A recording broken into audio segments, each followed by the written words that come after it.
Welcome to EADS History. This is the third video assignment for Reconstruction America on the presidential election of 1876. The presidential election of 1876 can be defined by mudslinging rather than debating the real issues. The Democrats focused on the scandals that had plagued the Grant administration, such as Credit Mobilier, while the Republicans took to a tactic called waving the bloody shirt. This meant that the Republicans reminded Northerners of the atrocities of the Civil War and linked Democrats to violence against blacks in the South. Some examples of waving the bloody shirt includes these quotes. Quote, "Every man that tried to destroy the Union was a Democrat. The man that assassinated Abraham Lincoln was a Democrat. And quote, soldiers, every scar you have on your heroic bodies is given to you by a Democrat." Obviously, these statements are a bit over the top. Grant, for Ulysses S. Grant, wanted to run again for president, but he was talked out of it by those who believed that he was too closely connected to the scandals of his first two terms.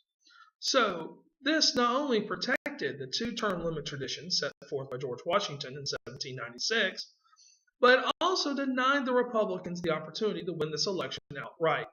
The fact is, if Grant had run again, he would have won, scandals or not. The United States loves its war heroes. Thus, after turning Grant down, the Republicans turned to Rutherford B. Hayes for president and William Wheeler for vice president. Hayes had served in the Civil War. He'd become a general during the Shenandoah campaign. He also served as a congressman and as governor of Ohio. Wheeler had also served in Congress as a representative from New York. Having regained half of Congress in 1874 as a result of the Panic of 1873, the Democrats believed the centennial could be their year to return to the White House. They nominated Samuel J. Tilden for president and Thomas Hendricks for vice president. Tilden had gained fame as governor of New York, where he had broken the New York City political machine, albeit temporarily. Hendricks had previously been governor of Indiana.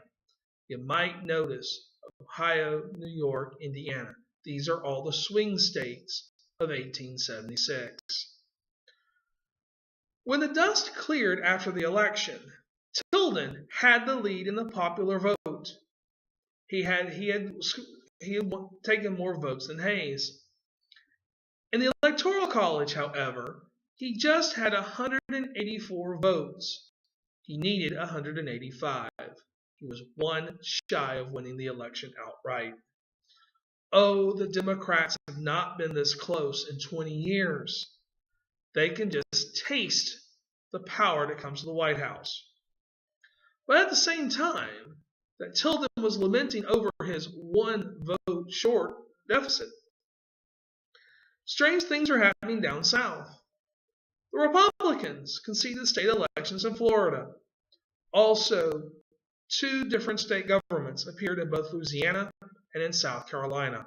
The troublemaker states are back at it again. In true political fashion, no one could decide as to whom could do what. If the election went to the House of Representatives, as prescribed in the Constitution, then the Democrats in the House would elect Tilden over Hayes. However, the Republicans that controlled the Senate would tally the votes in the House as prescribed in the Constitution, and they would throw out any tally that favored Tilden. Thus, Congress decided to form a special electoral commission to resolve the problem. The commission was composed of 5 members of the House of Representatives, 5 members of the Senate, and 5 justices of the Supreme Court. Along political lines, it was 7 Democrats, 7 Republicans, and 1 independent swing vote. Thus, it would seem one man's vote would select the president. That swing vote was held by Justice David Davis of Illinois, who had been appointed to the Supreme Court by Abraham Lincoln. Thus, by 1876, he's not a Republican Party regular. However, he is willing to listen to offers. And the Republicans made him an offer that he could not refuse. The Illinois legislature selected him to take one of their seats in the Senate. Now remember, in 1876, senators are not elected popularly yet, so legislators still determine Senate membership. Only caveat is, if Davis became senator, he would have to give up his seat on the Electoral Commission in exchange, because otherwise that would upset the balance. Davis took the bait, gave up his seat on the Supreme Court, became Illinois senator, and gave up his seat on the commission, which was taken by Justice Joseph Bradley, a staunch Republican regular. This shifted the political composition of the commission to 8 Republicans and 7 Democrats, and as expected, the Electoral Commission gave the disputed votes in Florida, South Carolina, and Louisiana to Hayes, who won the presidency in the Electoral College with an electoral vote of 185 to 184. One man's difference did select the president. Meanwhile, Republicans worked frantically behind the scenes to ensure that Hayes would win the election.